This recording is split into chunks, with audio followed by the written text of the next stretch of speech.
আলহামদুলিল্লাহ, আমরা আজকে মাইক্রোসফট অফিস অ্যাপ্লিকেশন সফটওয়্যারের প্রোডাক্ট অ্যাক্টিভেটেড ফেল থেকে খুব সহজেই অ্যাক্টিভেট করব। প্রথমেই আমরা একটা ওয়ার্ড ফাইল ওপেন করলাম। ওপেন করার সঙ্গে সঙ্গেই দেখেন এভাবে একটা পপ আপ আসতেছে।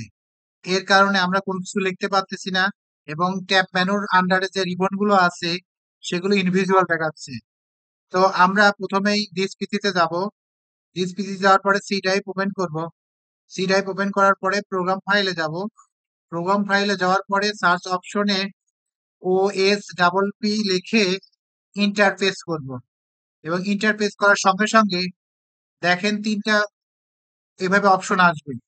লাস্ট অপশন অর্থাৎ ওএস পিপিআর ইএম এর উপরে মাউসের রাইট বাটন ক্লিক করব। রাইট বাটন ক্লিক করার পরে run as a administrator click করব এবং এটা ক্লিক করার সঙ্গে সঙ্গেই কিন্তু আমার মাইক্রোসফট অফিসটা কিন্তু অ্যাক্টিভ হয়ে গেল।